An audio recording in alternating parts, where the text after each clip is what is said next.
اور عاقبت بخیری کے لیے سب مل کر سورہ الحمد کی تلاوت فرمائیں۔ بسم اللہ الرحمن الرحیم، الحمد للہ رب العالمین، الرحمن الرحیم، مالک یوم الدین، ایاک نعبد و ایاک نستعین، اہدنا الصراط المستقیم، صراط الذین انعمت علیہم غیر المغضوب علیہم ولا الضالین۔ انشاءاللہ بحق مصائب اور مصیبتہ اور شہادت جناب زینب سلام اللہ علیہ ہم سب کو دنیا میں زیارت سیدہ زینب اور آخرت میں شفاعت بی بی زینب نصیب ہوں۔ صلوات علی محمد و آل محمد۔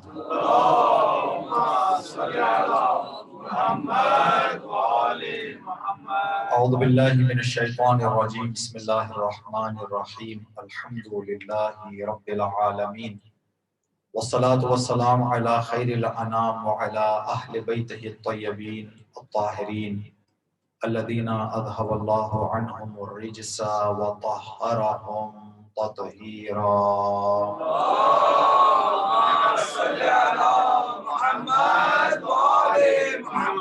واللعنة الدائمة الأبدية على أعدائهم، اللهم لعن أول ظالم ظلم حق محمد وآل محمد وآخر تابع له على ذلك، أما بعد، قال الله تبارك وتعالى في كتابه الكريم، بسم الله الرحمن الرحيم، والفجر وليال عشر، صدق الله العلي العظيم۔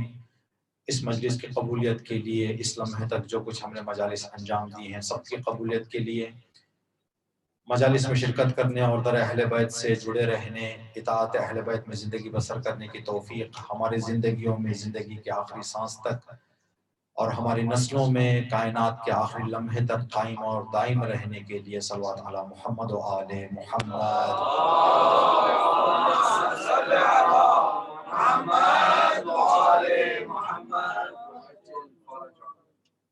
مجلس عذاب سلسلہ شہادت ثانی زہرا عقیلہ بنی ہاشم شریکت الحسین زینب کبریٰ سلام اللہ علیہا منعقد ہے۔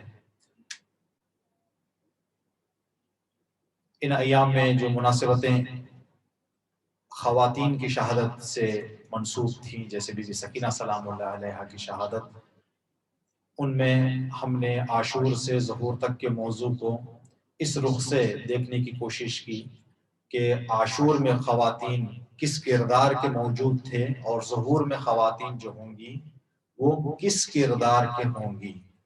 اسی موضوع پہ انشاءاللہ، اس لیے کہ جناب زینب سلام اللہ علیہ کی شہادت ہے، ایک قدم اور اسی موضوع کو آگے لے جاتے ہوئے خواتین جو ظہور میں ہوں گی، اگر چاہتے ہیں ہماری خواتین یا ہماری بچیاں کہ اپنی زندگی اس طرح سے گزاریں کہ جب زمانے کے امام کا ظہور ہو تو انہیں اس طرح سے جگہ مل جائے جیسے جناب زینب کو جگہ مل گئی تھی کربلا میں، جیسے ام رباب کو جگہ مل گئی تھی کربلا میں، جیسے ام وہب کو جگہ مل گئی تھی کربلا میں، آنے والے امام کے لشکر میں بھی خواتین کو جگہ مل جائے۔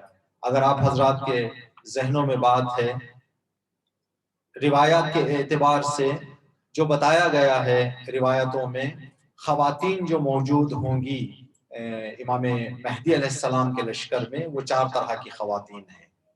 50 وہ خواتین ہوں گی جو دور ظہور امام میں دنیا میں زندگی کر رہی ہیں۔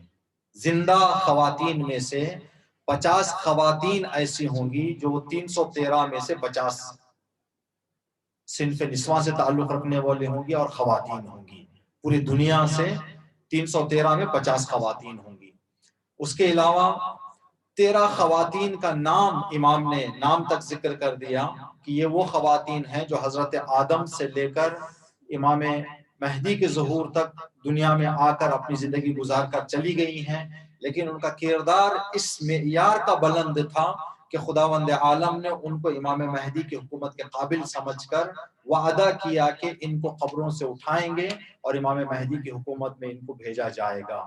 13 خواتین کا جب نام پوچھا گیا تو شاید چند خواتین کا نام چوک گیا ہے، لیکن آج ہمارے پاس روایتوں میں 10 سے 11 خواتین کا نام موجود ہے جو اماموں نے بتایا ہے کہ یہ خواتین امام کے ظہور میں موجود ہوں گی۔ اس کے علاوہ 200 یا 300 خواتین کا نمبر بتایا جا رہا ہے جن خواتین کو اللہ رب العزت نے آسمان پر ذخیرہ کر رکھا ہے، جب امام تشریف لائیں گے تو ان کو بھی بھیجا جائے گا امام کی مدد کے لیے۔ اور اس کے علاوہ بے انتہا خواتین کے لیے موقع فراہم ہے جو اپنی زندگی کے ہر دن کو یاد امام مہدی سے منسوب کر دیں۔ تو جو خواتین یاد امام سے اپنی زندگی کو گزاریں گے، جب ان کا انتقال ہو جائے گا تو امام مہدی کے ظہور کے بعد ان کی قبر پہ جا کے یہ آواز دی جائے گی، اے امام مہدی کی عاشقہ جو ہر دن امام کو یاد کیا کرتی تھیں، امام ظہور فرما چکی ہیں، امام فرما چکے ہیں، آپ امام کی مدد کے لیے تشریف لے جا سکتی ہیں۔ ان خواتین کے لیے جو یہ 4 قسم کی خواتین ہم نے بتایا آپ کی خدمت میں، آج ایک الگ رخ سے دیکھنے کی کوشش کریں گے، اس لیے کہ 2 خواتین 13 خواتین میں سے جو نام بتائے گئے ہیں ان میں سے ایک خاتون جن کا نام ہے زبیرہ، جناب زبیرہ سلام اللہ علیہا، یہ انتقال کر چکی ہیں۔ جب امام آئیں گے تو قبر سے اٹھیں گی۔ کیوں یہ اٹھیں گی، ان کی زندگی کی کیا خصوصیت تھی، اس پر روشنی ڈالیں گے۔ اور ایک خاتون ہے جناب ماریت ابن منقذ، یہ امام حسین علیہ السلام کے لشکر میں کربلا نہیں آئی تھی لیکن بہت اہم کردار ان کا رہا ہے، جن کے بعد، جن کی شہادت کے بعد، جن کی زندگی کے بعد اماموں نے بہت یاد کیا ان کو۔ ان 2 خواتین کا ذکر کریں گے، لیکن وجہ کیوں ہم نے اس موضوع کا آج انتخاب کیا، ایک مختصر سا مقدمہ آپ کی خدمت میں عرض کرنے کی کوشش کریں گے۔ جناب زینب سلام اللہ علیہا جن کی شہادت کے لیے ہم آج یہاں جمع ہوئے ہیں، بی بی کے کردار کو ہم کربلا کی تاریخ میں نہ انکار کر سکتے ہیں نہ آسان لے سکتے ہیں۔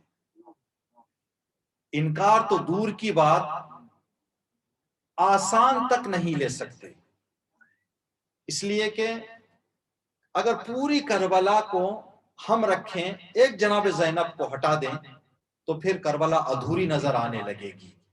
جناب زینب کے کردار کو دیکھتے ہوئے جو لقب آپ کو دیا گیا ہے، یہ لقب بہت ہی انسان کے لیے قابل غور ہے، شریکت الحسین، امام حسین کی شریکہ۔ شریک کا مطلب ہے پارٹنر۔ اگر اس ٹیبل میں 2 لوگوں شرکت ہو تو جہاں پر بھی انگلی رکھیں گے ہم نہیں کہہ سکتی یہ ایک کا، یہ دونوں کا ہے۔ شریکت الحسین یعنی کربلا کے جس منظر پر بھی ہاتھ رکھیں زینب بھی شریک ہے۔ شریکت الحسین، جناب زینب سلام اللہ علیہا کے 2 ایسے القاب ہیں جن القاب میں جناب زینب کے سارے فضائل کو نچوڑ دیا گیا ہے۔ ایک شریکت الحسین، ایک ثانیہ زہرا۔ ثانیہ زہرا جناب زینب کے سارے فضائل کا خلاصہ ہے، یعنی دوسری زہرا، نظیر زہرا، مثال زہرا، کوئی عام بات نہیں ہے یہ۔ تو ان 2 فضائل میں جناب زینب سلام اللہ علیہ کی زندگی کو ہم اگر اقتصادی اعتبار سے دیکھیں، مالی اعتبار سے دیکھیں، جناب زینب سلام اللہ علیہ ایسے گھرانے میں آپ کی ولادت ہوئی ہے، ہو سکتا ہے کہ ظاہر میں جب ہم سنتے ہیں تو فاقوں میں گزرنے والا گھر ہے۔ گھر میں کبھی کبھی رات بھر فاقوں میں گزر گئے ہیں، 2 3 دن فاقوں میں گزرے ہیں جناب مولا کائنات کے گھر۔ لیکن یہ وہ گھرانہ تھا جن کے قبضہ قدرت میں پوری کائنات کی دولت تھی۔ امیر المؤمنین مولا کائنات کا جو لقب ہے، 8ویں امام سے روایت ہے یا خود پیغمبر اسلام سے، بہت سارے ایسی روایتیں ہیں ہمارے پاس۔ جب سیدہ فاطمہ زہرا سلام اللہ علیہا کی عمر اس حد تک پہنچ گئی، جب اس منطقے میں عرب کے جس عمر میں لڑکیوں کی شادیاں کی جاتی تھیں، پیغمبر اسلام کی بیٹی تھیں، فضائل کا سمندر تھا، تو مختلف لوگوں کے دلوں میں، گھروں میں یہ امید اور یہ آرزو ذہنوں میں آ رہی تھی کہ فاطمہ زہرا اگر ہمارے گھر کی دلہن بن کے آ جائے تو پھر ہمارے تو قسمت کے اور ہمارے خاندان کی شرافت کے 4 چاند لگ جائیں گے۔ ہر انسان الگ الگ طرح کی بات اور فکر لے کر پیغمبر اسلام کی خدمت میں پہنچتا۔ ایک آیا پیغمبر اسلام کی خدمت میں، نام تک لکھے گئے ہیں روایتوں میں، ایک آیا پیغمبر اسلام کی خدمت میں آ کے کہنے لگا اگر فاطمہ زہرا کا رشتہ میرے سے آپ راضی ہو جاتے ہیں، آپ بحیثیت باپ اے رسول آپ فاطمہ زہرا کا رشتہ ہمارے سے کر دیتے ہیں، 200 سرخ اونٹ بطور مہریہ دینے کے لیے ہم تیار ہیں۔ 200 سرخ اونٹ کا مطلب آج کے زمانے سے اگر مثال دینا چاہیں تو 200 مرسیڈیز ہم مہر دینے کے لیے تیار ہیں۔ پیغمبر اسلام نے فرمایا کہ نہیں، میں اپنی بیٹی سے پوچھ کے آتا ہوں۔ فاطمہ کا بابا نہیں۔ جناب عثمان جو خلیفہ سوم ہیں، جن کو عثمان غنی کہا جاتا ہے، غنی یعنی پیسے والے، بے نیاز، بہت دولت مند تھے، انہوں نے آ کے 200 سرخ اونٹوں پر 200 سونے کے سکے بھی جوڑ دیا، 2000 سونے کے سکے بھی جوڑ دیے۔ جب پیغمبر اسلام نے دیکھا کہ شاید ہو سکتا ہے آنے والا اس سے بڑا کوئی فکر لے کر آئے، پیغمبر نے جب تیسرے خلیفہ آئے تھے رشتہ لینے کے لیے، کہا کہ آپ ادھر ہی کھڑے رہیں۔ اپنے گھر کی کنیز سے فرمایا کہ ہمارے گھر میں جو خالی برتن ہے وہ خالی برتن کو لے آ کر ہمارے سامنے اس کو الٹا کریں، ایسے کریں جیسے پانی ہے برتن میں اور اس کو انڈیل رہے ہیں نیچے۔ کنیز برتن کو الٹا کر کے کھڑی ہوئی تھی، سونے کے سکوں کا ایک پہاڑ کھڑا ہو گیا۔ کہا کہ یہ جو رشتہ تم لوگ سوچ رہے ہو یہ سونے اور اونٹوں کا نہیں، ایمان کا رشتہ ہے۔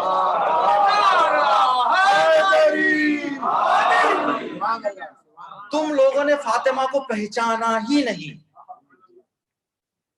یہ واقعہ جو یہاں پر ہماری جو منظور ہے، کیا بات بتانا چاہ رہے ہیں، یہ وہ گھرانہ ہے جن کے قبضہ قدرت میں یہ طاقت ہے کہ خالی برتن کو انڈیل دیا جائے، الٹا کر دیا جائے تو سونے کے سکے نکل جائیں۔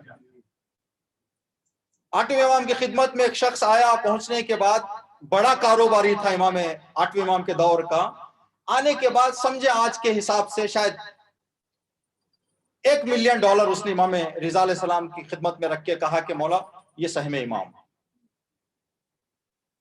جو اماؤنٹ تھا وہ دیکھ کر جو اصحاب تھے سب کی آنکھیں لال ہو گئی، دیکھ رہے تھے کہ امام کا ریاکشن کیا رہے گا، امام کیا کریں گے اتنا پیسہ لے کے۔ جس طرح سے امام کو کسی نے آ کر شاید 5 بھاٹ دے دیے ہوں، جب 5 بھاٹ دینے والے کے سامنے جو امام کا عکس العمل ہوتا تھا، $1 ملین کے اماؤنٹ پر بھی امام کا ریاکشن وہی تھا، کہا کہ آپ رکھ کے چلے جائیں، انشاءاللہ آپ کا اللہ سہم سعادت آپ کی خدمت قبول کرے، اللہ آپ کی عبادت۔ ایک صحابی نے آ کے کہا کہ مولا اتنا پیسہ بندہ دے کے گیا ہے، آپ ایسے کہ کچھ ہوا ہی نہیں۔ امام نے فرمایا کہ آپ کیا چاہ رہے تھے، میں کیا کرتا یہاں پہ؟ غلام سے کہا کہ وضو کا نماز کا وقت ہے، پانی حاضر کرو وضو کے لیے۔ جب پانی لایا گیا کہا کہ آپ پانی ڈالیں، میں وضو کر رہا ہوں لیکن نیچے ایک تشت بھی رکھے تاکہ جو پانی گر رہا ہے وہ تشت میں آ جائے۔ امام کے انگلیوں سے جو پانی گر رہا تھا وہ موتیاں بن کے گر رہا تھا۔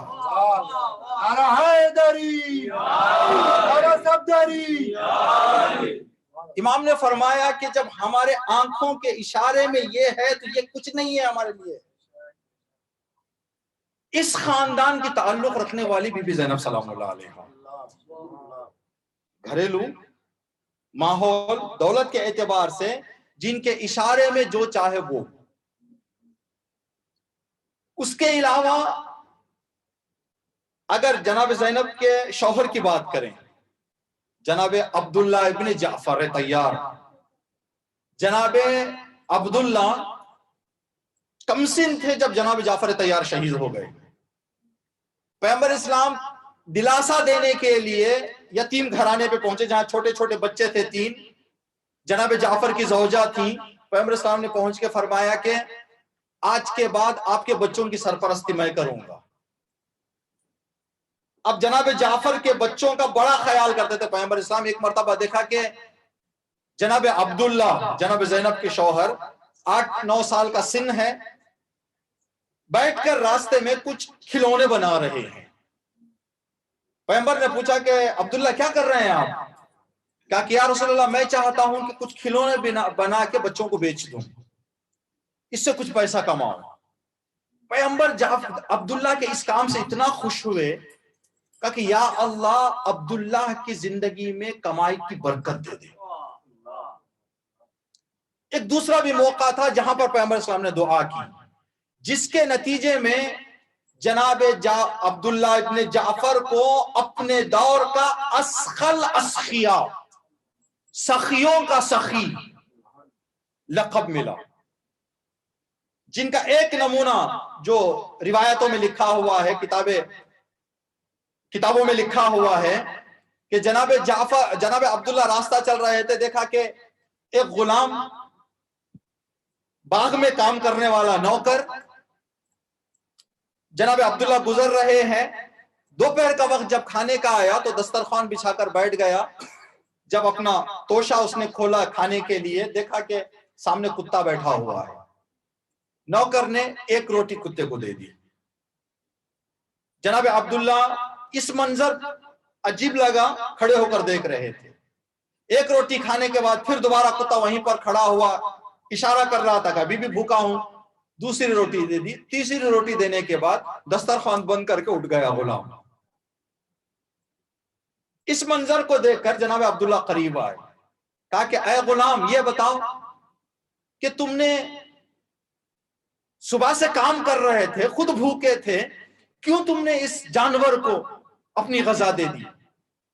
کہا کہ اے شخص، مسئلہ یہ ہے کہ میں مدتوں سے اس باغ میں کام کر رہا ہوں، آج تک کوئی جانور، کوئی کتا یہاں پر نہیں آیا تھا۔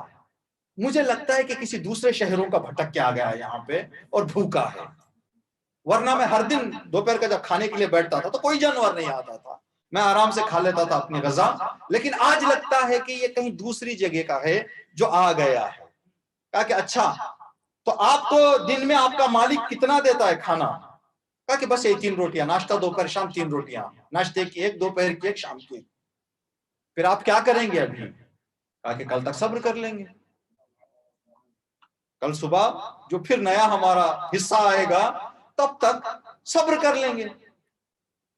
جناب جناب عبداللہ نے کہا کہ آپ جس باغ میں کام کر رہے ہیں اس کے مالک کا گھر کہاں ہے؟ کہا کہ فلاں محلے میں۔ ٹھیک ہے آپ ادھر ہی بیٹھے رہیں۔ مالک کے پاس گئے، باغ خریدا، غلام کو خریدا۔ واپس آنے کے بعد باغ کو غلام کے حوالے کر کے کہا تم آزاد ہو، باغ تمہارا۔ جو منظر میں نے تمہارے دل کو دیکھا، جو سخاوت تمہاری دیکھی، رکھتے ہوئے سخاوت کرنا الگ مسئلہ ہے، خود محسوس کر کے سخاوت کرنا۔ حسینیت، حسینیت، یزیدیت، رائے خوشنودی حضرت بی بی زینب سلام اللہ علیہ، بلند تر سلوات۔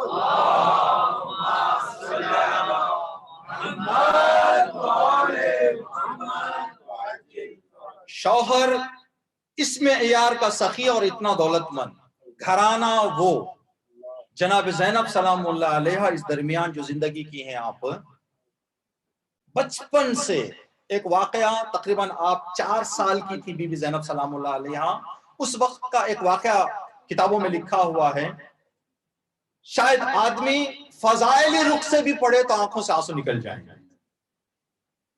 جناب زینب سلام اللہ علیہ کس طرح کی تربیت اور کس طرح کا ماحول جناب زینب کے گھر کا تھا، اس سخاوت کے دوران، اس دولت کے رکھتے ہوئے جناب زینب سلام اللہ علیہ مولا کائنات مسجد کوفہ سے، مسجد سے تشریف لائے، مسجد نبوی سے آنے کے بعد کہا کہ فاطمہ ایک غریب آ گیا ہے، کہہ رہا ہے بھوکا، گھر میں کیا ہے؟ کہا کہ یا علی آج زینب وقت سے پہلے سو گئی ہیں، سارے بچے کھا چکے ہیں، زینب کے حصے کا کھانا میں نے رکھا ہے،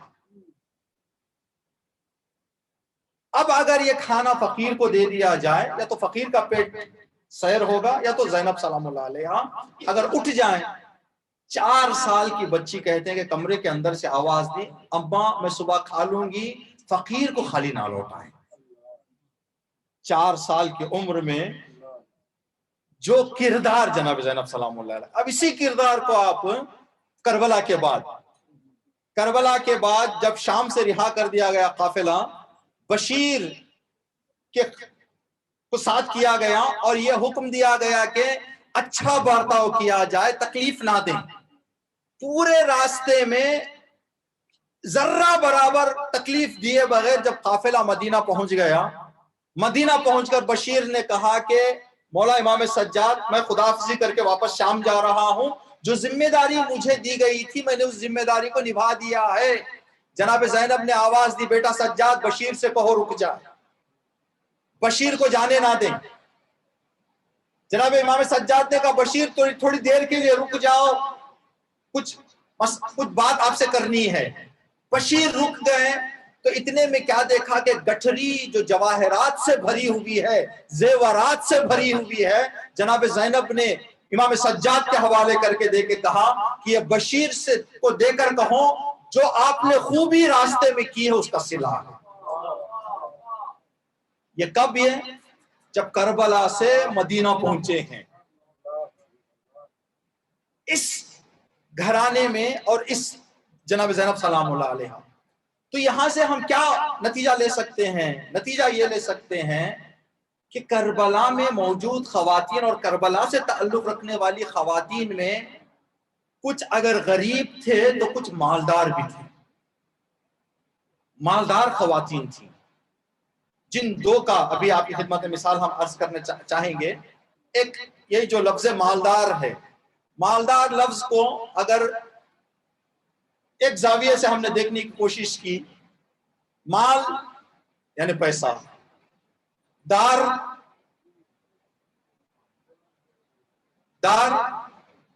سولی پہ چڑھ جانا۔ اگر مال کو دار پہ نہ لگایا جائے تو مال دار پہ لگا دے گا۔ اگر انسان سمجھ کے غور کر کے مال کو دار پہ نہ لگائے تو مال میں وہ طاقت ہے کہ انسان کو دار پہ لگا دے گا۔ اگر آپ روایتیں دیکھیں، اتنی روایتیں ذہن انسان کا تعجب میں پڑ جاتا ہے، شاید اتنی مثالیں اماموں نے کسی اور مسئلے کے لیے نہیں دی جتنی مال کے لیے دی۔ مال کے لیے جتنی مثالیں دی ہیں، تعجب ہوتا ہے انسان کو کہ کہاں کہاں تک اماموں نے۔ امام علی علیہ السلام کی ایک روایت ہے کہ مال منافق ہے، پیسہ منافق ہے۔ منافق کے ساتھ انسان بڑا سمجھدار برتاؤ کرنا چاہیے، ورنہ آدمی کو لے جا کے ایسے پھنسائے گا منافق کہ پتہ بھی نہیں چلے گا کہ ہم کہاں سے آئے، کیسے پھنس گئے۔ مولا کائنات نے فرمایا مال منافق ہے، دنیا میں چڑھاتا ہے آخرت میں گراتا ہے۔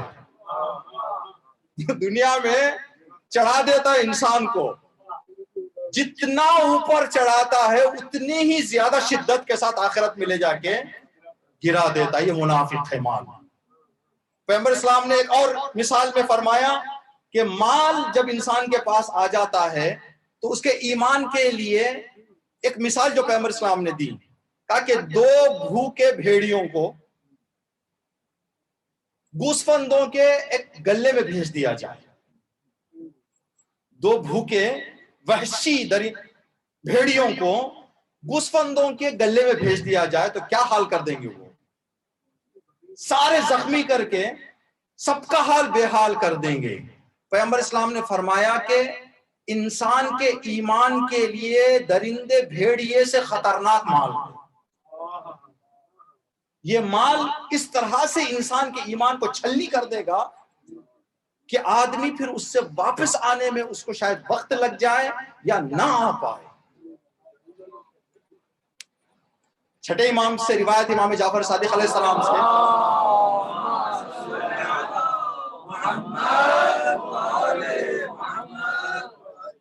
حضرت عیسیٰ علیہ السلام اپنے 3 حواریوں کے ساتھ، حواری جو نزدیکی صحابی تھے حضرت عیسیٰ کے، 3 حواریوں کے ساتھ باہر نکلے۔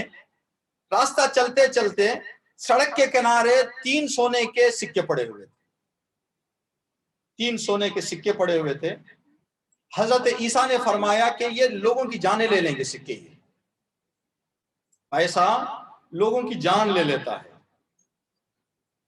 یہ جو بات پیغمبر اسلام نے حضرت عیسیٰ نے کہی، آگے بڑھ رہے تھے جو 3 تھے، اس نے کہا اے نبی خدا آپ چلتے نا، میں تھوڑا آ رہا ہوں، میں تھوڑا کام ہے مجھے، کچھ کر کے آ جاتا ہوں۔ ایک ہٹ گیا وہاں سے، 2 قدم آگے چلے, حضرت عیسیٰ سے دوسرے نے کہا کہ وہ میرا دوست کے پاس میرا کچھ رہ گیا ہے, میں اس کو لے کے آ جاتا ہوں, آپ چلتے رہیں. تینوں بہانے بنا کے پیچھے چلے گئے. حضرت عیسیٰ تنہا ہو گئے. مال کا اگر صحیح سے نہ سمجھیں تو پہلا خطرہ یہ ہے کہ امام چھوٹ جاتا ہے, نبی کا دامن چھوٹ جاتا ہے. اگر انسان مال کو جیسے سمجھنا ہے ویسے نہ سمجھے. روایتوں میں مال کی مذمت نہیں کی گئی ہے, ایک شرط کے ساتھ مذمت کی گئی ہے, حب المال, مال کی چاہت. حب المال کا مطلب کیا؟ جیسے بچوں کی محبت ہم کرتے ہیں, گر جائے پڑ جائے بچہ, ہم زخم لے لیں گے, بچوں کو زخمی ہونے نہیں دیں گے. کچھ لوگ مال کے حوالے سے اتنا اپنا ذہن تیار کر لیتے ہیں, حب مال آ جاتا ہے ان کے پاس. جیسا حب الاولاد آ جاتا ہے ویسا حب مال, کہ اپنے آپ کو زخمی کر دیں گے, عزت گنوا لیں گے, سب کچھ کر دیں گے, لیکن مال ہاتھ سے نہ جائے, مال آ جائے. حضرت عیسیٰ آگے بڑھ گئے. اب یہ تینوں پہنچے ان سکوں کے پاس. جیسے ہی سکوں کے پاس پہنچے, تینوں نے اٹھا لیا, کہا کہ تینوں کا حصہ ہے. وہاں سے چلیں, کہا کہ بھوک زیادہ لگی ہوئی ہے, ایک کوئی جا کر دکان سے غذا خرید کے لائے. 3 میں سے ایک پہنچا غذا خریدنے کے لیے. دکان میں خریدتے خریدتے اس کے ذہن میں یہ بات آ رہی ہے, تھوڑا سا زہر ملا کے دے دوں تو 3 سکے میرے. اس کھانے میں تھوڑا زہر ملا دوں, ان کو کیا معلوم, دوست ہے پکے, بھروسہ تو ہے ہمارے اوپر, تھوڑا سا زہر مطلب سکے میرے. اب وہ بیچارہ وہاں سے سکے غذا لے کر زہر ملا کے آ رہا ہے. یہاں پر ان دونوں کا پروگرام بن چکا ہے کہ جیسے ہی وہ آئے حملہ کر دیں گے, وہ مر جائے تو سکے ہمارے. وہ غذا لے کر آیا, کچھ کہنے سے پہلے انہوں نے حملہ کر کے بیچارے کی جان لے لی. میت وہیں پڑی ہوئی تھی, کہا ایک تو چلا گیا, چلو اور بھی مزے سے کھائیں گے. بیٹھ کے کھا کے یہ دو بھی وہیں پر پڑ گئے, دونوں کی میت گر گئی. حضرت عیسیٰ جب واپس آ رہے تھے, حضرت عیسیٰ نے دیکھا کہ یہ تینوں مرے پڑے ہوئے ہیں. اللہ رب العزت کے حکم سے تینوں کو زندہ کیا گیا. تینوں کو زندہ کرنے کے بعد فرمایا کہ آپ لوگوں کی موت ابھی نہیں تھی, میں بس یہی بتانے والا تھا, حب مال میں چلے جاؤ گے تو کن کن مراحل میں تمہیں داخلہ مل جائے گا. مال کی چاہت اگر انسان کے پاس آ جائے.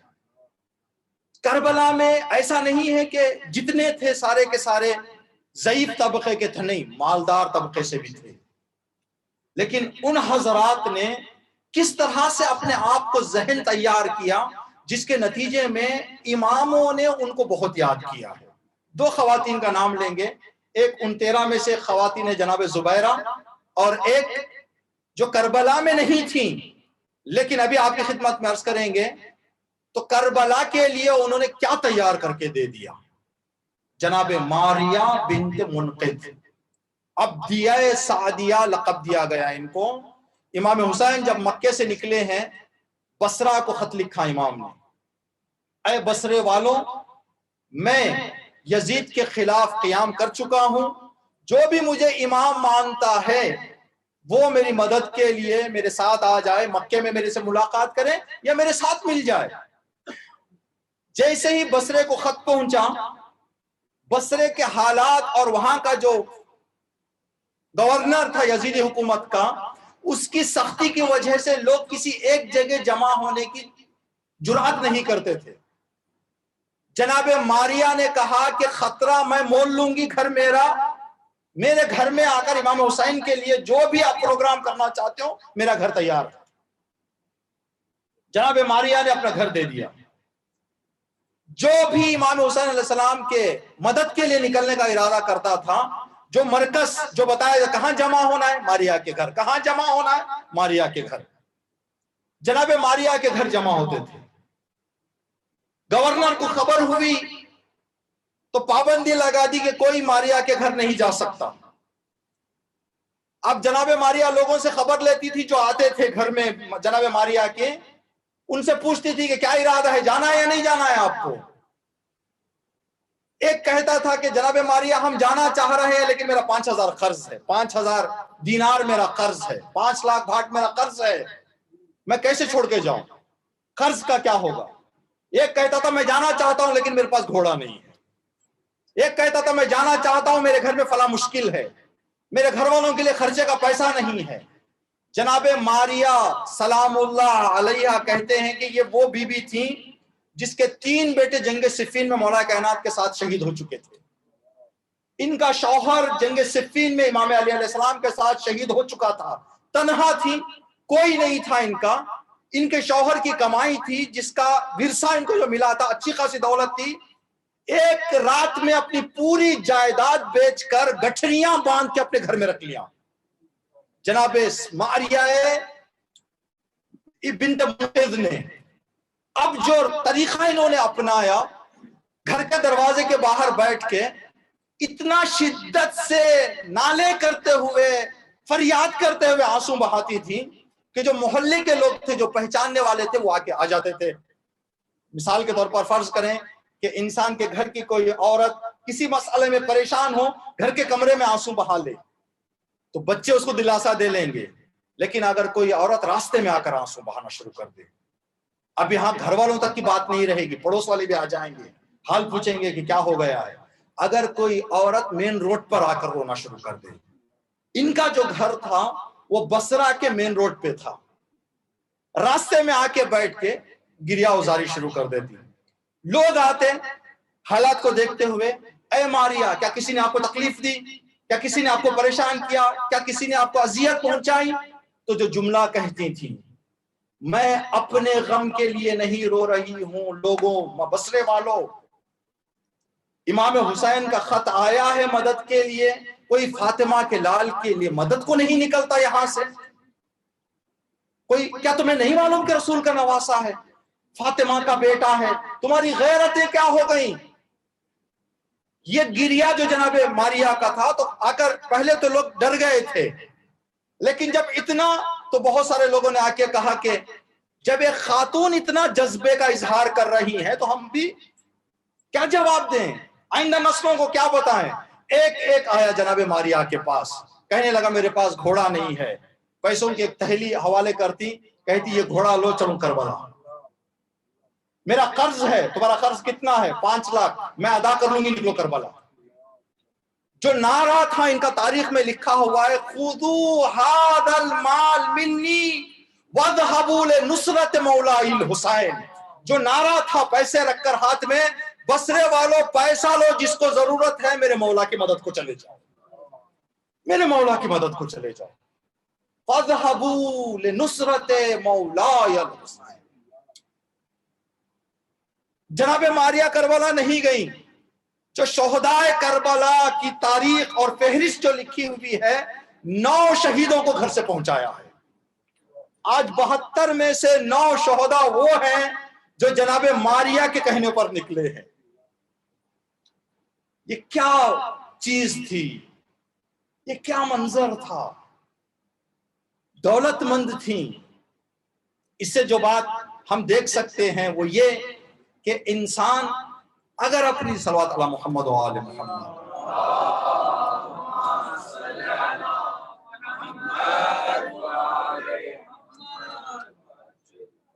پھر بعد کربلا جب جناب ماریا کو پتا چل گیا کہ امام حسین شہید ہو گئے ہیں، تو اب تک شہداء کو بھیجنے کا کام کیا، اب مجلسوں کا کام شروع کر دیا۔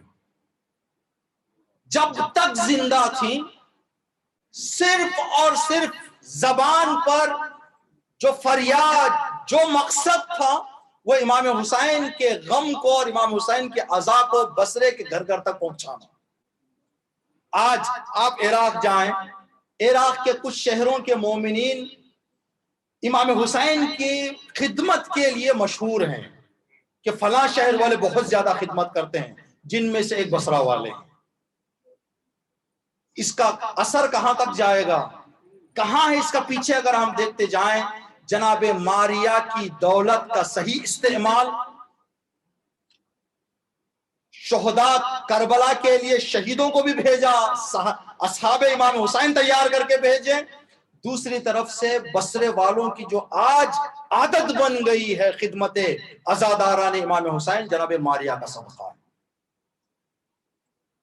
انسان جناب زینب سلام اللہ علیہا اور دیگر اگر ہم نہ چاہیں کہ کربلا میں ہوں، یہ جناب ماریہ کا جو کارنامہ ہے بالکل وہ کارنامہ جیسے اویس قرنی کا۔ اویس وہ ذات ہے جس نے زندگی بھر رسول کو نہیں دیکھا، اور رسول نے اویس کو ظاہرہ نہیں دیکھا، سامنے سے ملاقات نہیں کی، لیکن کوئی دن رسول کا ایسا نہیں گزرتا تھا جس دن اویس کو یاد نہ کریں، اور اویس کا کوئی دن ایسا نہیں گزرتا تھا جس دن رسول کو یاد نہ کریں۔ اویس یمن میں رہ کر کہتے تھے کہ مجھے مدینے سے خوشبو آ رہی ہے میرے حبیب کی، رسول مدینے میں رہ کر کہتے تھے یمن سے میرے چاہنے والے کی خوشبو آ رہی ہے۔ یہ کون سا رابطہ ہے؟ یہ رابطہ مشہد مقدس میں امام رضا علیہ السلام کے روضے کے باہر ایک بورڈ لکھا ہوا تھا خواتین سے خطاب کرتے ہوئے، خواتین گرامی زیارت مستحب، حجاب واجب ہے۔ خواتین گرامی زیارت مستحب، حجاب واجب ہے۔ اب زیارت کو بہانہ کر کے حجاب نہ چھوڑ دو۔ انسان اگر ان باتوں کو نہ سمجھے، اگر لشکر امام میں ہم چاہے خواتین چاہے مرد شامل ہونا چاہتے ہیں تو دیکھنا یہ پڑے گا کہ کیا چیز زیادہ اہمیت رکھتی ہے۔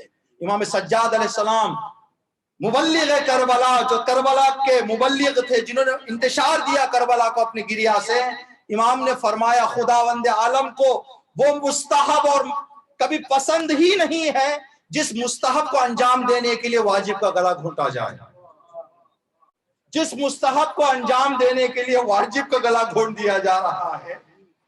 تو یہ کس کے لیے ہے؟ رات بھر اعمال شب قدر میں شرکت، صبح کی نماز قضا۔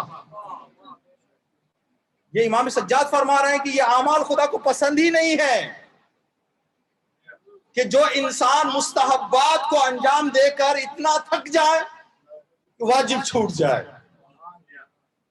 اتنا انسان ہمیں دیکھنا چاہیے کہ کس کربلا میں جو چیز موجود تھی یہی کہ وقت پر کس بات کو اور کس مسئلے کا انتخاب کیا جائے، کیا قدم اٹھایا جائے۔ اللہ اکبر۔ جناب زینب سلام اللہ علیہا وہ بی بی ہیں، فدق کے بارے میں یہ جملہ کہا جاتا ہے، یہ بات ہم جناب زینب سلام اللہ علیہ کا جو بشیر کو تحفہ دیا بی بی نے، اس سے ہمیں پتا چلتا ہے کہ دنیا نے ستم کر کے بی بی سے چھین لیا، اگر محبت کر کے بھیک مانگ لیتے تو زینب دنیا دے دیتی۔ فاطمہ سلام اللہ علیہا جو فدق کے لیے آپ گئی ہیں، وہ بی بی جس کے اختیار میں کل کائنات ہے، فدق کس بات کا مسئلہ تھا کہ بی بی جا کر فدق کے لیے دربار میں کھڑی ہو کر کہیں؟ بی بی فرماتی ہے کہ اگر فدق زمین کا مسئلہ ہوتا تو کبھی میں گھر سے باہر نہ نکلتی، ظلم بند کرنا تھا جس کی وجہ سے میں نکلی ہوں۔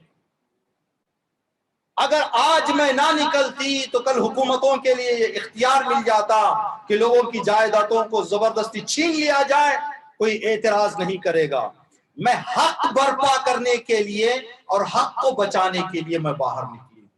جناب زینب سلام اللہ علیہا کی زندگی پر بھی جب ہم توجہ کرتے ہیں، اس ایسی زندگی، بعض واقعات تو ایسے لگتا ہے کہ اہل بیت کے گھرانے نے انسانوں اور اس مسلمانوں کو احساس دلوانے کے لیے شدت سے کچھ اہتمام کیے۔ ان اہتماموں میں سے ایک جناب زینب سلام اللہ علیہ۔ تعجب، آج یہ سنا ہے ہم نے لیکن روایت پڑھی، تعجب اس بات کی ہوتی ہے جناب زینب سلام اللہ علیہ کے حوالے سے، جب تک بی بی زینب مدینے میں زندگی کی ہیں اس وقت تک کسی نے بی بی زینب کا سایہ نہیں دیکھا۔ مطلب یہ ہے کبھی بی بی زینب دن میں باہر نہیں نکلی ہے، رسول کی زیارت کے لیے نکلتی تو رات میں، ماں کی زیارت کے لیے نکلتی تو رات میں بھی اہتمام یہ ہوتا تھا، آگے امام حسن پیچھے امام حسین، درمیان جناب زینب، ماں کی قبر پر لے جاتے، لے کے آ جاتے واپس۔ جب فاطمہ زہرا کا جنازہ اٹھا ہے تو جناب زینب گھر سے ایک قدم باہر نکلی. امام علی نے فرمایا کہ بیٹی آپ گھر میں رہیں, آپ حیا پردے کا نمونہ آپ کو دنیا کو پیش کرنا ہے, آپ گھر میں رہیں. کہیں ایسے نہ ہو کہ جنازے کے پیچھے آپ چلیں, کسی نامحرم کی نگاہ آپ پر پڑ جائے. تو جناب زینب سلام اللہ علیہ فرماتی ہیں اس وقت جو بی بی گھر کے اندر گئی ہیں, عاشور کے دن جب جناب علی اکبر کی آواز آئی, پھر بی بی زینب خیمے سے باہر امام سے اجازت لے کر. یہ مدینہ خصائص الزینبیہ میں ایک واقعہ لکھا ہوا ہے کہ ایک شخص جو مولا کائنات کے پڑوس میں رہا کرتا تھا, ایک دن آ کر امام سے کہنے لگا کہ یا علی, مجھے ایسے لگتا ہے کہ اللہ نے آپ کو بیٹی نہیں دی ہے, آپ کے گھر صرف بیٹے ہیں. یہ وہ انسان تھا جس کے گھر کی دیوار امام علی کے گھر کی دیوار سے کوفہ میں ملتی تھی, یہودی تھا. امام نے فرمایا کیوں آپ یہ بات کہہ رہے ہیں؟ کہا کہ میں آپ کے دیوار سے دیوار پڑوسی ہوں, بیٹوں کی آواز تو میں نے سنی, بیٹیوں کی آواز میں نے نہیں سنی کبھی. کیا آپ کے گھر میں بیٹیاں نہیں ہیں؟ ایک پڑوسی باہر چلتے ہوئے آتے ہوئے دیکھنا تو چاہیے.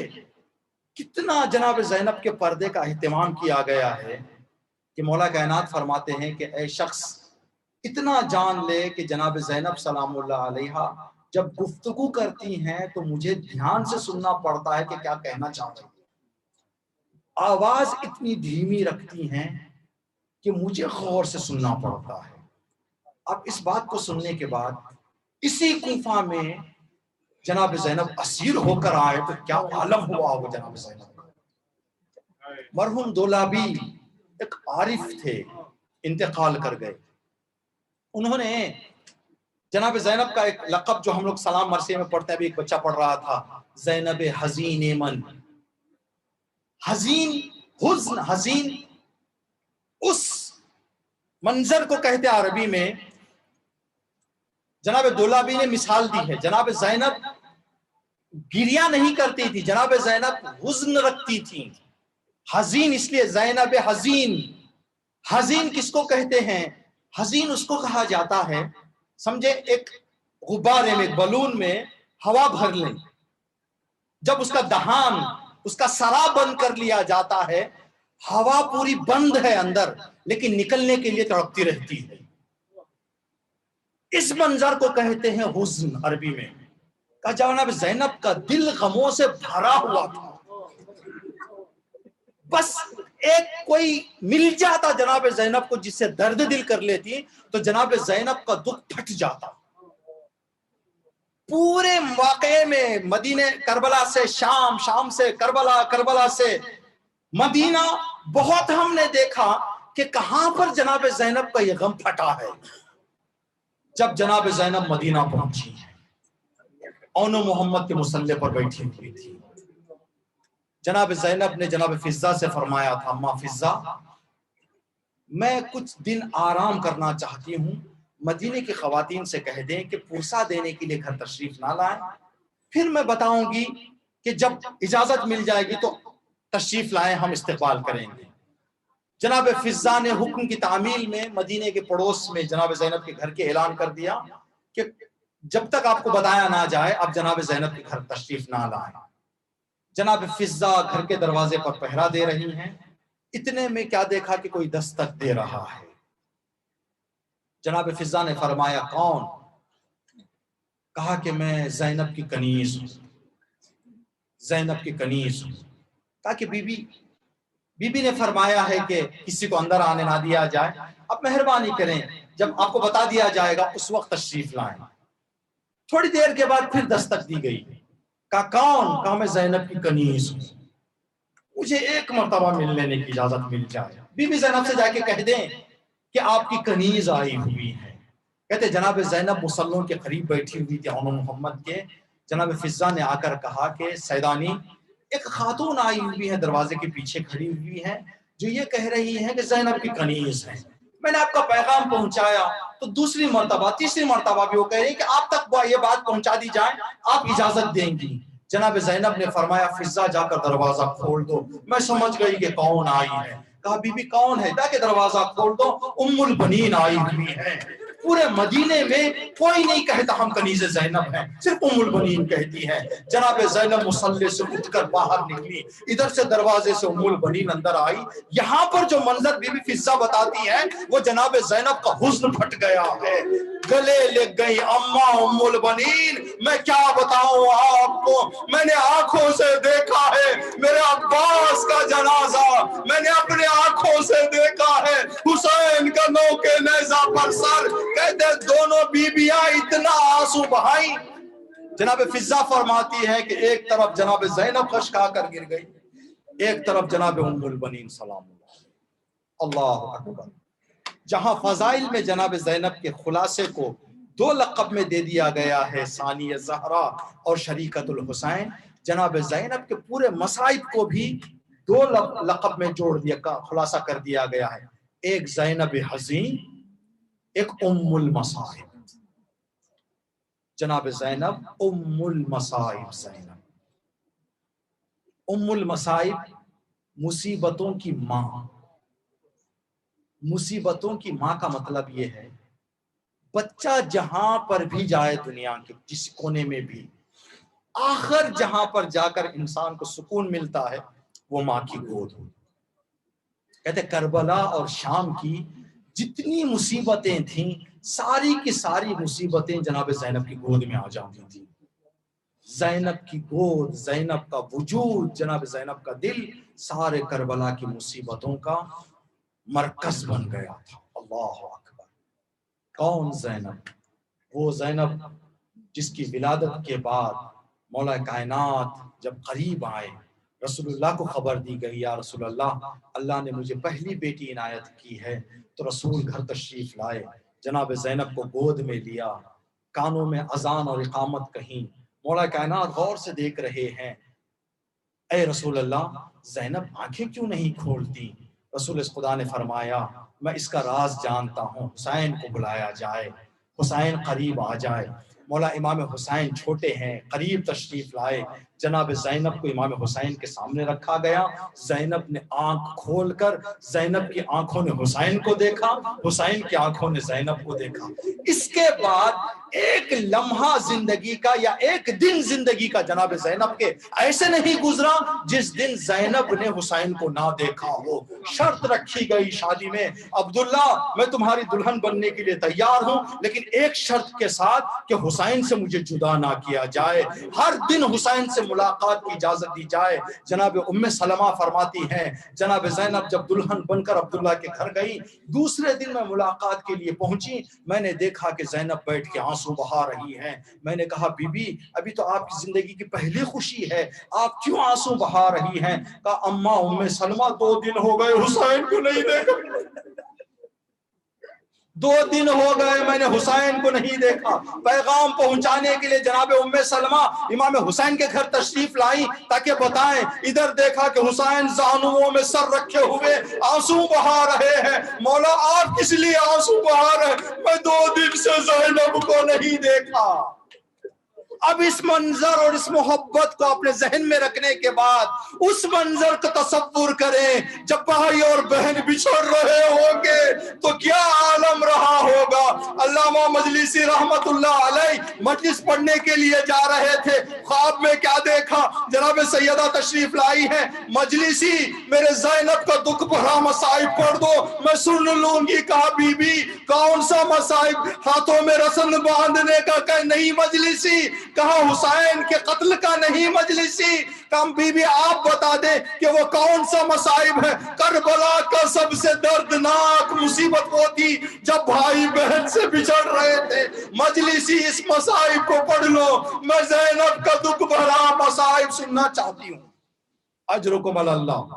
اب اس کے بعد بھی جو مصائب جناب زینب سلام اللہ علیہ کا حقیر، اس بات کو نہ پوری طرح سے سمجھ پا سکتا ہوں نہ آپ تک پہنچا سکتا ہوں۔ عزادارو، کسی بھی انسان کا اپنے اولاد کو قربان کر دینا کسی کی جان کی حفاظت کے لیے آسان ہے۔ آج بہت ساری شہداء کی مائیں ہیں جو جناب زینب اور اہل بیت کی محبت میں اپنے جوانوں کو قربان کر رہی ہیں۔ بچوں کو قربان کرنا آسان ہے، دکھ کو قربان کرنا مشکل ہے۔ دکھ قربان نہیں ہو سکتا۔ مثال کے طور پر فرض کریں ایک مومن کی کسی کی جان جا رہی ہو، اس کو اس کی جان بچانے کے لیے اپنے فرزند کی جان قربان کرنا پڑے. بہت ایسے مومن ہوتے ہیں جو قربانیاں پیش کر دیتے ہیں اس جوان پر، اپنے جوان کو قربان کر کے اس کو بچا لیتے ہیں، لیکن وہیں پر اپنا جوان مرنے کے بعد وہ بندہ بھی مر جائے. اب یہاں دو میتیں ہوں، یہاں پر بہت بڑا جگر چاہیے یہ کہے میں اپنے جوان پر نہیں روں گا، میں اس پہ روں گا. یہ نہیں، انسان بچوں کو قربان کر سکتا ہے، غم کو قربان نہیں کر سکتا. زینب کبریٰ سلام اللہ علیہا کی زندگی کا یہ خاصہ رہا ہے کہ زینب بچوں کے جنازے کو دیکھیں. کہتے ہیں جناب زینب ایک مرتبہ کربلا میں مقتل کی طرف آئی ہیں جب اکبر گھوڑے سے گرے ہیں. جب امام حسین باہر نکلنا چاہ رہے تھے جناب زینب خیمے سے باہر آ گئیں. مولا نے فرمایا بہن کیا بات ہے؟ کہا کہ جوان کے جنازے پر بھائی جا رہا ہے، میں تسلی دے رہی ہوں. حسین گھبرانا نہیں، میں آپ کو تسلیت دینے کے لیے موجود ہوں. امام حسین جناب زینب کی تسلی لے کر مقتل پہنچ گئے، لیکن جب اون محمد کے جنازے آئے تو زینب کو تسلیت پیش کرنے کے لیے امام خیموں میں آئے. دیکھا زینب نظر نہیں آتی. بیویوں سے پوچھا کہ کہاں ہے زینب؟ کہا مصلی پر بیٹھی ہوئی ہے، میں زینب سے ملنا چاہتی ہوں. کہا بی بی نے فرمایا ہے حسین ملنا چاہے تو اتنی گزارش کر دو کہ بچوں کی شہادت کی اداسی میں دیکھنا نہیں چاہتی. میرے حسین کو اس عالم میں ہمت چاہیے، میں زینب اپنے بچوں کی شہادت برداشت کر لوں گی. لیکن یہی ماں، اللہ اکبر، دین مبین اسلام کا دستور ہے کہ جب کوئی انسان اس دنیا سے چلا جاتا ہے تو اس کی جتنی نشانیاں ہوتی ہیں ان کو چھپا دیا جاتا ہے تاکہ گھر والے دیکھیں گے تو انسان کو بار بار یاد آئے گا. جب یاد آئے گا، یہ انسان کی طبیعت ہے کہ جتنا بھی صبر کرے ایک وقت جا کر وہ صبر لبریز ہو جاتا ہے. جناب زینب کا وہ وقت بھی آیا جب گھر میں داخل ہوئی، دو مصلوں کو دیکھا. اب تک اون محمد پر آنسو نہ بہانے والی ماں دو مصلوں کے درمیان بیٹھ گئی. ایک ہاتھ اون کے مصلے پہ رکھا، ایک ہاتھ محمد کے مصلے پہ رکھا، سر سجدے میں رکھ دیا. کہا اون محمد گھر اداس نظر آ رہا ہے. اذان ہوتی تھی تو ماں کے لیے پانی لاتے تھے، بیٹا مصلے بچھاتے تھے. اب زینب آ گئی ہے لیکن تمہاری آواز کانوں میں سنائی نہ دیتی. بیٹا اون محمد میں نے امام وقت اور دین کی حفاظت کے لیے تم پر میں نے آنسو نہ بہائے، بیٹا ماں کو معاف کرنا. الا لعنت اللہ علی القوم الظالمین. سيعلم الذين ظلموا أي منقلب ينقلبون. السلام عليك يا أبا عبد الله وعلى الأرواح التي حلت بفنائك. عليك مني سلام الله أبدا ما بقيت وبقي الليل والنهار، ولا جعله الله آخر العهد مني لزيارتكم. سب مل کر کہیں السلام على وعلى علي بن وعلى أولاد وعلى أصحاب الحسين لا سيما شريكة الحسين زينب الكبرى سلام الله عليها ورحمة الله وبركاته. ماتم الحسين.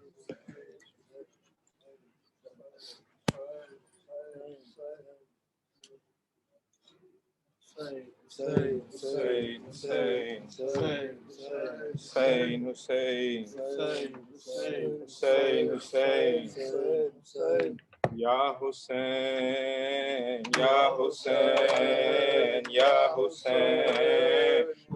حسین یا حسین یا حسین. مومن آگے تشریف لائیں، ماتم کے لیے آگے تشریف لائیں.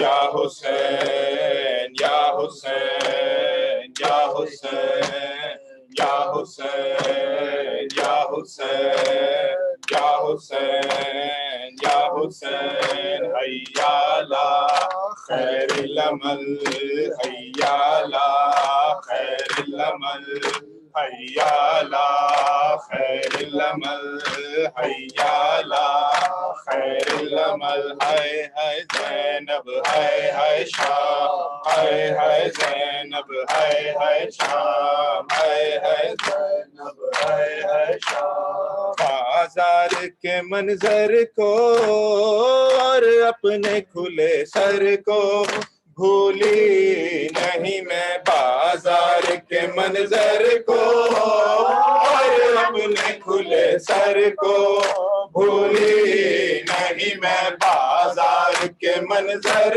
کو اور اپنے کھلے سر کو بھولی نہیں میں اپنے بندھے ہاتھوں کو بیمار کے زیور کو بھولی نہیں میں بازار کے منظر کو اور اپنے کھلے سر کو بھولی نہیں میں اٹھتی ہوئی آندھی کو محشر کو بیاباں کو چھپتے ہوئے سورج کو تاریکی کو میدان کو چلتے ہوئے خنجر کو نیزے پہ تیرے سر کو بھولی نہیں میں بازار کے منظر کو اور اپنے کھلے سر کو بھولی نہیں میں بازار کے منظر کو اور اپنے کھلے سر کو بھولی نہیں میں ایک چاند تھا بدلی میں چھپتا تھا نکلتا تھا پردہ در خیمہ کا اٹھتا کبھی گرتا تھا وہ خیمہ لیلا سے آئے رخصت اکبر کو بھولے نہیں میں بازار کے منظر کو اور اپنے کھلے سر کو بھولی نہیں میں اپنے بندھے ہاتھوں کو بیمار کے زیور کو بھولی نہیں میں بازار کے منظر کو اور اپنے کھلے سر کو بھولی نہیں میں لہراتے ہوئے نیزہ ہے شمر کا وہ بڑھنا آ کے میرے پیچھے ہر بیوی کا وہ چھپنا شولوں میں گھرے گھر کو چھنتی ہوئی چادر کو بھولے نہیں میں بازار کے منظر کو اور اپنے کھلے سر کو بھولے نہیں میں بازار کے منظر کو اور اپنے کھلے سر کو بھولے نہیں میں معصوم سکینہ کو بڑھتے ہوئے نیزوں کو رستے ہوئے گالوں کو بے رحم تماچوں کو دکھتے ہوئے کانوں کو کھچتے ہوئے گوہر کو بھولی نہیں میں بازار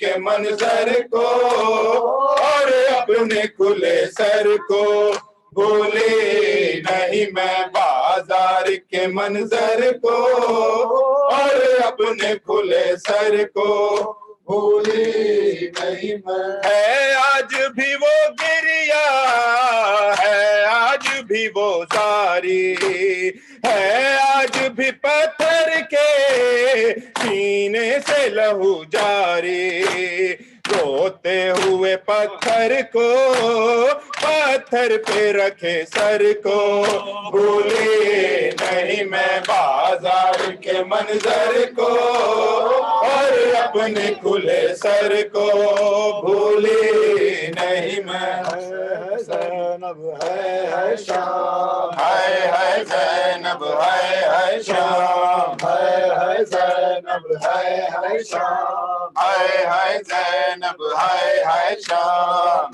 شام کے لوگوں میں بنت علی ہوں اے شام کے لوگوں میں بنت علی ہوں اے شام کے لوگوں میں بنت علی ہوں اے شام کے لوگوں میں بنت بنت علی ہوں، میں وارث تطہیر ہوں، میں وارث تطہیر ہوں، ناموں سے نبی ہوں، اے شام کے لوگوں میں بنت علی ہوں، اے شام کے لوگوں میں بنت علی ہوں، بازار سے دربار میں لے آئے ہو مجھ کو، چاہوں تو جلا سکتی ہوں خطبوں سے میں تم کو، صابر کی بہن ہوں جو میں، صابر کی بہن ہوں جو میں، خاموش کھڑی ہوں، اے شام کے لوگوں میں بنت علی ہوں، اے شام کے لوگوں میں بنت علی ہوں، افسوس کنیزی میں اسے مانگ رہے ہو، تم جس کے غلاموں کی غلامی میں رہے ہو، یہ ظلم نہ ہوگا کبھی، یہ ظلم نہ ہوگا کبھی، میں زندہ بھی ہوں، اے شام کے لوگوں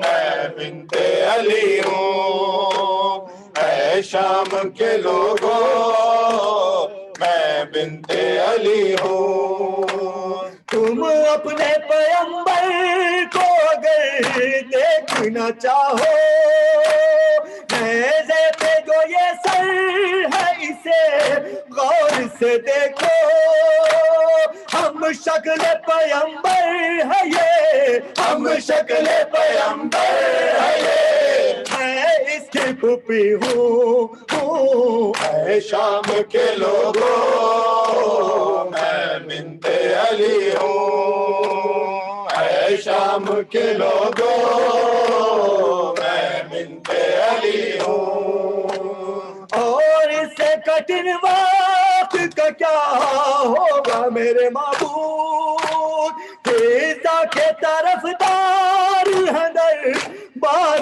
میں موجود، میں پشت پہ فضا کے، میں پشت پہ فضا کے کھڑی دیکھ رہی ہوں، اے شام کے لوگوں میں بنت علی ہوں، اے شام کے لوگوں میں بنت علی ہوں، صحرا کو بھی دربار میں تم نے تھا بلایا، دربار میں بھی ہوں مگر فرق ہے اتنا، پردے میں تھی وہ اور میں، پردے میں تھی وہ اور میں، بے پردہ کھڑی ہوں، اے شام کے لوگوں میں بنت علی ہوں، اے شام کے لوگوں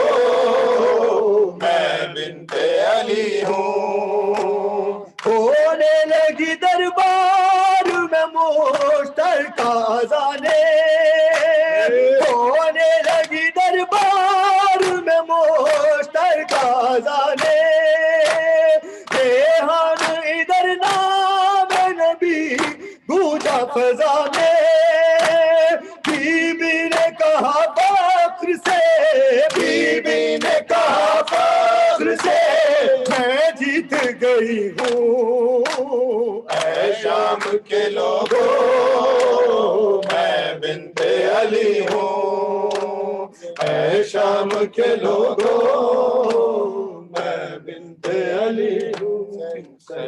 حضرات آج کی مجلس کا آخری نوحہ دل کھول کر پرسادیں بی بی کا آج اور کل کی شام رہ گئی ہے، بس سب مل کر ماتم کریں اور پرسادیں جواب دیں جہاں جہاں کھڑے ہیں وہاں پہ، اور یہ بچوں کی فرمائش بھی ہے آج کا یہ نوحہ۔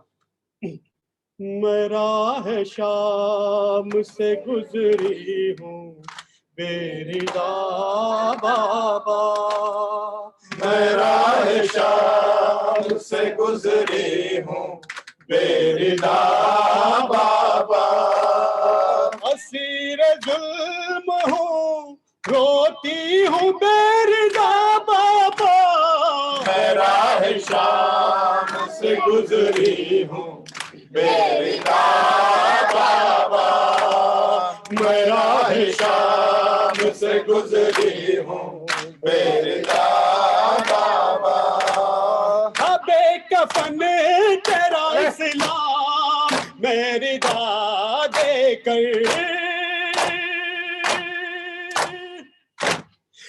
بے کفن تیرا اسلام میری داد دے کر بلا کے دشت سے بلا کے دست سے آئی ہوں میری دا بابا میں راہ شام سے گزری ہوں بے رضا بابا میں راہ شام سے گزری ہوں بے رضا بابا میں راہ شام سے گزری ہوں بے رضا بابا ستم گران جگایا ہے تازیانوں سے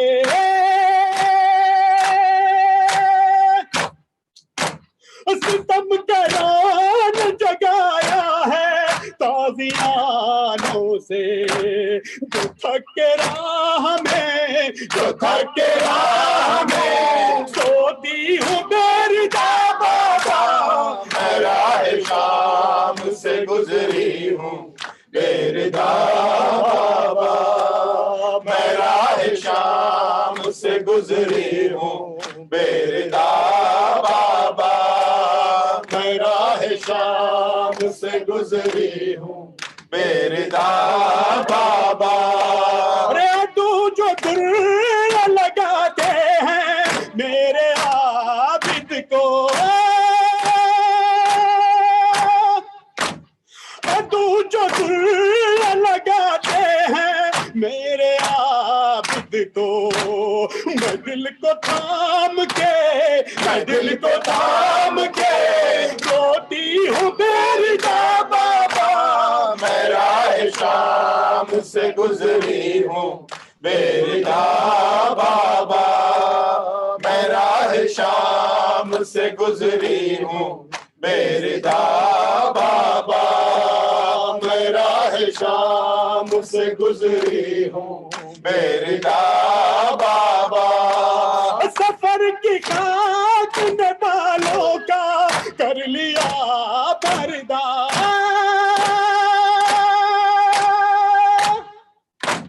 سفر کی خاک نے بالوں کا کر لیا پردہ میں اس کے بعد بھی بیٹھی ہوں میری دا بابا میں راہ شام سے گزری ہوں بے رضا بابا میں راہ شام سے گزری ہوں بے رضا بابا میں راہ شام سے گزری ہوں بے رضا بابا اور میری اسیر پہ مظہر نے یہ لکھا نوحہ میری اسیر پہ مظہر نے یہ لکھا نوحہ ہر ایک لفظ پہ ہر ایک لفظ پہ تڑپی ہوں میری دا بابا میں راہ شام سے گزری ہوں بے رضا بابا میں راہ شام سے گزری ہوں بے رضا بابا میں راہ شام سے گزری ہوں بے رضا بابا السلام علیکم یا ابا عبداللہ السلام علیکم یا رسول اللہ السلام علیکم وعلا جدک و ابیک السلام علیکم وعلا السلام علیکم یا ابو الفضل عباس ابن امیر المؤمنین السلام علیکم ورحمۃ اللہ وبرکاتہ السلام علیکم یا غریب الغرباء السلام علیکم یا معین الضعفاء والفقراء السلام علیکم یا شمس الشموس أنيس النفوس أيها المدفون بأجل النفوس الراضي بالقدر والقضاء يا سلطان يا أبا الحسن يا علي بن موسى الرضا ورحمة الله والغرباء. السلام عليك يا مولاي يا صاحب العصر والزمان. الأمان الأمان الأمان من فتنة الزمان. أجل الله تعالى فرجك وسهل الله تعالى مخرجك وظهورك